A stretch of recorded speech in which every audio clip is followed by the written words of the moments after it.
think he's over 40 pounds, raise your hand.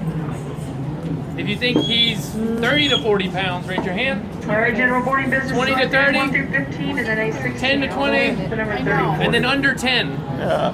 He is 6 pounds. Oh my gosh. So he has a ton of hollow bones and about 7,000 feathers that help make him so light. But the reason he's with the American Eagle Foundation is he was blown out of a nest as a young chick. And some well-meaning people picked him up and raised him by hand. And little did they know, if you raise a bald eagle or any bird of prey by hand, they become what's called a human imprint. They don't know they're a bird. They think they're a person. They don't know how to hunt on their own, and they don't know how to survive out in the wild.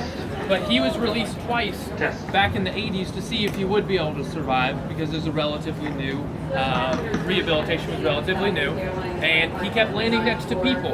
And on the third time he landed next to a person, they got real defensive, and they picked up a stick to defend themselves.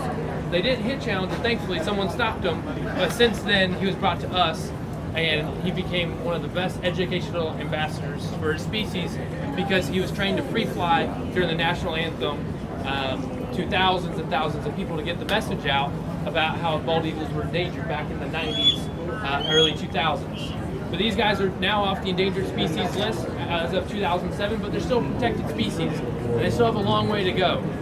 There's a lot of wind turbine problems with these guys. They put the wind turbines in the most efficient airways, which these guys like to go when they migrate, so they run into them. There's lead poisoning from hunter fishermen, and there's still illegal shootings. So Challenger goes around to all the NFL games as he can to still educate people about the problems.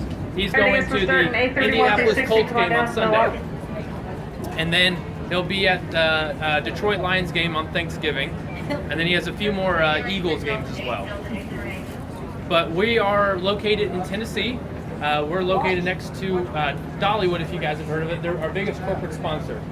And we deal with 40 non-releasable bald eagles and 40 other birds of prey. We do educational bird shows at Dollywood. And so Challenger here, he's going to be flying in the front two seats of this airplane over here. So we just want to thank Southwest for letting us do this. They've been great to us, and we travel quite a bit, and they've been perfect. So get your last pictures with Challenger, because we have to get on the plane. And feel free to ask me questions whenever you guys are walking on.